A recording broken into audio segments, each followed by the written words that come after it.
Tala flaval fapoponga momoa tala fau mai lisi ufonga lela mua mo le so tolu se fulo me lua felua lima. O lo whaatino ina ni ngā luenga fsosoni whaanatinati e whaamamai ni vaenga Hamiltone e ele talitonunga na fie se asio ile poa na po e ini ta walungo ni fale na felele ese e o ini la au na pala lasi whaapea i mapou ele tisi. Sāmoa tusiele ele tise malifaita se laoni a inga na whaalia le civil defense i Waikato. Sa whao atuni le poti mai ni vaenga le ito malo na fiel tulanga whaale tonu o le tau. Sa fo joina fo i tangata ina i tau mamau e se mai male sami ma i siaki fo i o la tautua oi po i nisi o mo'mia ina se fesoa soane. Na whaalia le ofisa wa ai tau o le aso wharaile ma le whai ungo le vai aso e ono i ni savili tō whaatau malo losi. I nisi o vaenga le atunu e Hawke's Bay, Southern Fiordland, Southland, Stewart Island, Clutha, ma Dunedin e ele avanoi ono siitia ini la pata inga o savili malo losi. Sa whaalia se tangata o tō mai whaapitoa i pepa malanga, ele o whaamalia ina mana onga o whanau a tangata ua o vāsa whaasalutu la whono i New Zealand. I le polisi ma polo kalame langolango ai ia i la tau, ona o lea ualia e lava le tele o nisi ma tā upu whaapea i le atunuu. Pei o na tā ua le leite o New Zealand, na tā ua se taitai o se tasio maafutanga o tangata anu e se i titono le atunuu. O lo ofiso soani i se tasio tupulanga, o lo o a afia i tu ainga o whaafita uli. Wana o sino tama i vaenga o se whaafita uli te le, talo mai le lata i le lua se fulu tau sanga o tua nai, talo na pāsia le suinga o le to la fono. Na ave se aile a ia tatau mo le sitiseni o se tamaiti te whanau i tutono New Zealand. O le masino Februari, na mawaile no fumau o Damon Kumas fuluvalu tau sanga le matua. Sa ova o na so whaale tu la fono i New Zealand, ina umawhaina fsosoni ane le ofisa o le minister. Sa ia whaamatala ina i le leite o New Zealand i le lua felua tolu. Le itu ainga o soifuanga na o lai e au noma se visa i tutono. O le lua se fulu tau sanga, e talitonu kuma e tatau fo i ona maua isi tangata e pei o ia le awanoa. O le tautaunga le tu la fono le sitiseni lua afe male ono. Na whaamuta ina ile otometi o le sitiseni mota mai te whana na uititono New Zealand. Mai mātua ele o ni tangata no fomau i le atunuu. O filfiliana tama ita aina vea mawhaululunga soifo malolo ina New Zealand taimi o COVID-19 fuluiva. Dr. Caroline McElnay e avea mapulisilo soifo malolo ina mo le setete o Victoria i Aotearoa. O Dr. McElnay ina avea mawhaaton silo soifo malolo ina lautele i le vālilo a fesfulfitu malilo a felua lua ma o se tasina wa aia so umai tangata New Zealand i le taimi o le pepesi o le COVID sa tau au ina se whailonga se tasi o le Companion of the Queen's Service Order i le luafe lua tolu e amana ia ina ila na tautua i le soifua malolo ina lautele a New Zealand. I le taimi au vea mawhaatono i New Zealand soifua malolo ina lautele na ia tu ina atu fautuanga i le polo kalame o tui pui o le COVID-19 fuluiva. Mata i tu ina le tūlanga na ia i le vairusi le lalulangi. Manga lue ilo na tūlanga la matia mai le vairusi. Masa ngā lulue whaatasia masui o le soifua malolo ina a Aotearoa. E amata i lona tofinga fau i le setete o Victoria i Aotearoa i le masina o Aukuso.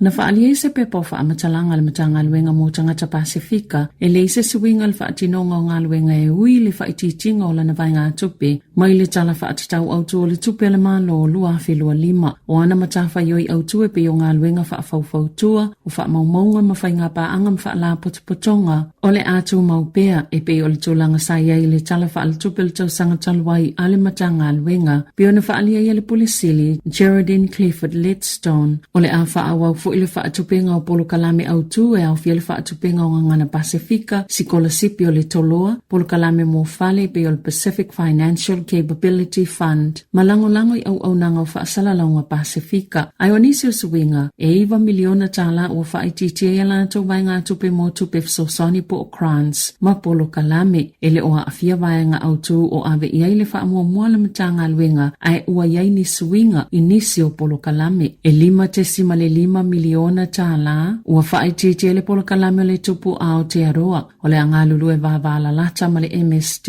whaapea le MB, ini fuafuanga mo le 5.2 miliona Tala o lo ototoe, o le afsosani ya ilato e whaafaingo fiona tili vaisi la le malo le au nanga, ina imwhiona whaawau le mau o to mai mawano o whainga alwenga mo tangata Pasifika, tāpuninga o le Tawala Business Fund, e tolu te sima le 5 miliona Tala. Tau maupeo na iei le tau maunga le matanga alwenga, e langolango i pisinisi Pasifika, maolo o ngā lulu e ma le Pacific Business Trust, e whaatu langani fesoasoani o lo o mawhai o na maua. Waleto e whaawa wina le polokalame lea iailo na taimi whaatapulaina, o le dawn raids, mai le luafilua fitu luafilua valu, o whaamaonia le pākete luafilua 5, le tau maupeo le vanga tupe mo le isi lua tausanga, ina ia mwheo na whaamai a ele matanga alwenga na alwenga mo le dawn raids. Mo le luafilua fitu luafilua valu, ma le luafilua valu luafilua iwa, o le mwheo na toi whaawa wina le vanga tupe, e whaase laulua se fulua whetala i le tausanga. O vaenga ua whaau popoina, o vaenga tupe fo mo le Pacific Wardens, e lua se lau 5 se fulua whetala le tausanga ua whaanganga nei le matanga luenga o tangata Pasifika, mo Pacific Wardens e tu saima se pepo whaamatalanga a le matanga luenga.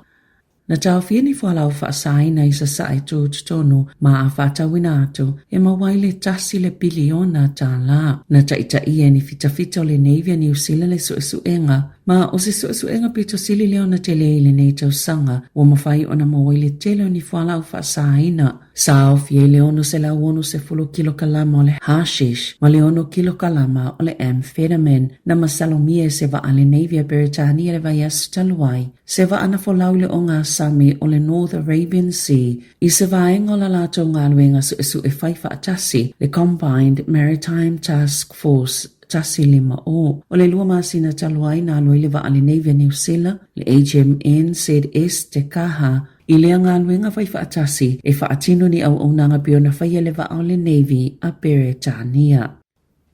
Ua li potia le whasi o tio se tau le a New Zealand of Sosani tau mawhainga o le taua i Ukraine i na iwa yaso tona yatu o Shan le Currents luona tau sang le matua e mai kala i estete na whaalia le matanga luenga o le vai whafo ma whaatawa inga e le i maua le matanga luenga se whaamatalanga e whaamaoni ai mai le malo Ukraine. Peita ai sa tau sa ilivawe se whaamaoninga na whaalia le matanga luenga taluai ona o le puipuinga e le o mawhaio na whaasoa nisi whaamatalanga olo o lata umiaina na tau le tina o le tau le lea i le One News e le i taula na tama le vaenga o fitafita o lo pito i luma peitai sa o uina e tali atu i neos whainga ina ia mawhaio na whasosani e whaasao ne fitafita e manu nua.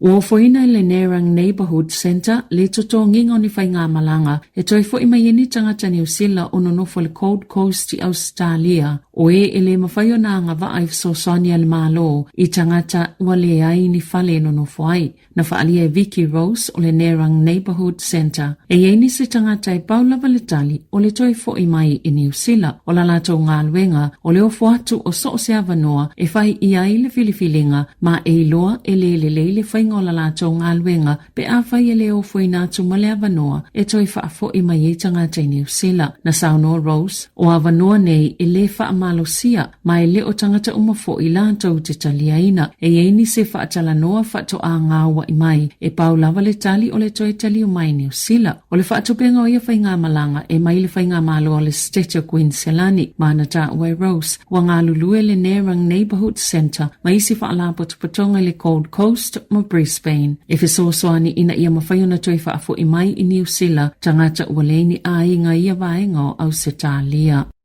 I whawhata New Zealand,